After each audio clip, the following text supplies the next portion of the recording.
In this video I'm going to tell you 5 good things and 5 bad things about P&O's Arvia cruise ship. So let's get straight into it.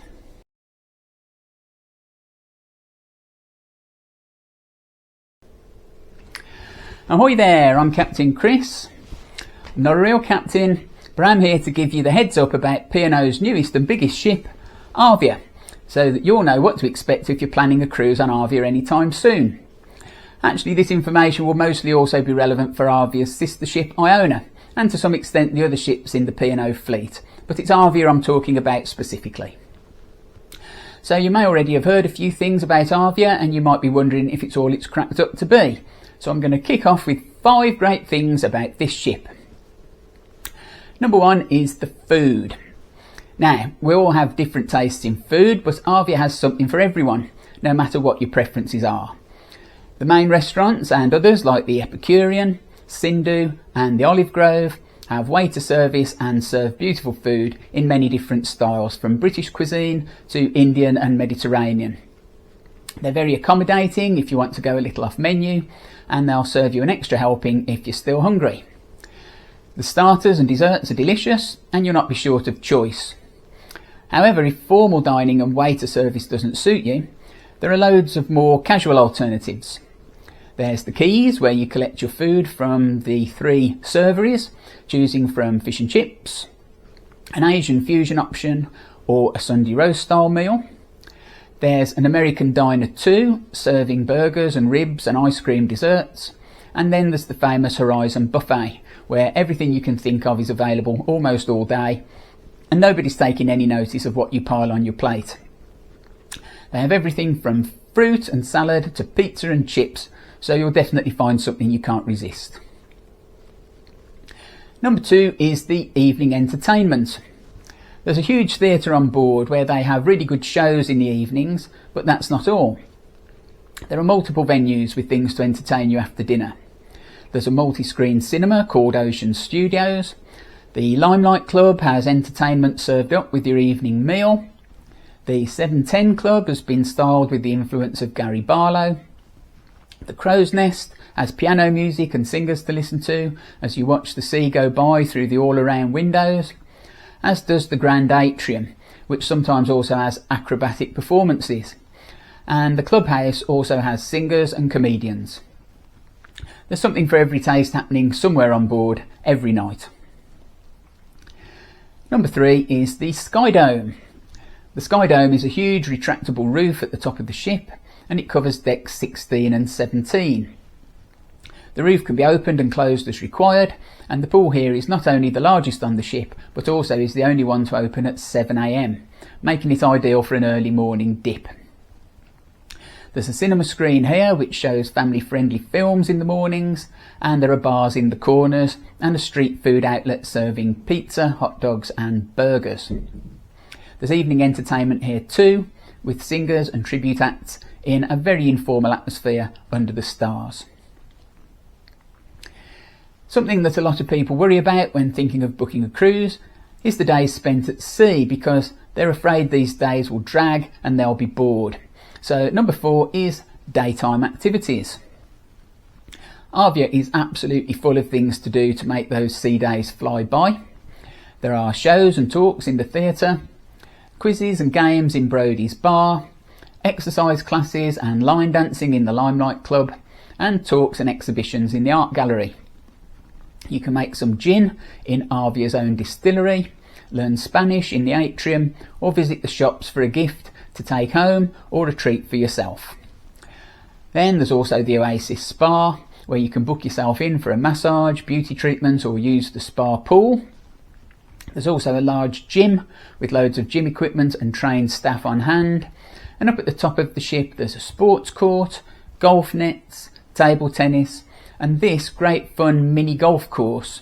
And if you look up above it here, you'll see the skywalk, where you're shown how to clip yourself on and walk across the sections of rope walk over 50 metres above the sea. You won't catch me up there, but it's great if you've got a head for heights. Number 5 is the general good quality of everything on board, from the cabins to the public areas, and in particular the service. Now, people will have different experiences, of course, but we found the quality of service that we received from all the crew on board to be absolutely excellent. For example, once we asked our cabin steward for some ice so we could have a drink in our cabin. We only asked him once, but he brought us our own ice bucket every single day after that. There are loads of things you can ask your cabin steward for, and they're always very helpful. The waiters got to know us even though we didn't always sit at the same table, and were friendly and helpful, and remembered us even though there were over 5,000 people on board. The reception staff were excellent, as were the restaurant managers when we wanted to book tables. The entertainment staff deserve a special mention for organising a continual stream of activities for everyone, and we were very impressed with the medical emergency team, who were unfortunately called into action on a couple of occasions during our holiday, and whose actions almost certainly saved somebody's life. I do have one extra bonus tip for you, but it kind of falls into both the good and bad categories, so stay tuned to the end of the video to hear that one, as now we move on to 5 annoying things about Arvia. Number 1 is something that many of you may have heard about, and it may be the thing that's putting you off booking a cruise, and that is having to wait for ages in a queue to get a table for dinner. Now, if you wander down to one of the main restaurants at 7 or 7:30 for dinner, you will undoubtedly have to wait for quite a while to get seated. This has caused a lot of tension and complaints about the delays from hangry passengers. However, smart cruisers know that it doesn't have to be a problem, and you don't have to literally stand there queuing up. At many of the most popular restaurants, you can collect a pager or join a virtual queue on your phone. Then you can relax in your cabin or anywhere around the ship, and when you're called you have 15 minutes to go to the restaurant and take your seats. The trick here is to join the virtual queue a little before you actually want to eat, and it's worth knowing that the pages only work if you stay fairly near to the restaurant, but joining the virtual queue on your phone works anywhere on the whole ship, including in your cabin. Number 2 is also related to the restaurants, and that is that not all of the restaurants on board are included in the fare. On some cruise lines you can eat anywhere at no extra cost, but on Arvia some of the venues, Sindhu, Green & Co and the Keel & Cow, to name but 3, require a supplement to be paid. Now, on the one hand this seems bad, but I think if you don't try some of the speciality restaurants, as they're called, you'll be missing out. They all serve something different to what's available in the main restaurants. The Epicurean arguably serves the best food on the ship, and I found that the restaurants that you pay for were quieter than the ones that you don't, so it could be another way to avoid some of the queuing. And it's worth knowing that Sindhu, Green & Co, the Beach House, the Epicurean and the Limelight Club have to be booked. So if you do, there'll be no queuing at all. This brings me on to number 3, which is the general busyness of the ship. Arvia carries well over 5,000 passengers, so all of the venues get very busy at times. Not only the restaurants, but the entertainment venues, and even just the lounges can be packed out, especially in the evenings. We had lovely weather when we were on Arvia, so during the daytime lots of people were outside sunbathing, but if the weather was unsuitable for being outside, all of those people would have been inside all day too. You may need to think about how to avoid being left without a seat by booking shows in the theatre, or maybe having your dinner earlier so that you can bag a seat in a lounge or bar for the rest of the evening before they get full up. There were times that we felt that there wasn't a free seat anywhere on board and headed back to our cabin instead, so if an early night's not for you, you may need to book and plan your entertainment. Item number 4 is the much discussed Deck 8 balconies. The cabins on Deck 8 are lovely rooms with a really nice conservatory, but their balconies go straight out onto the promenade deck.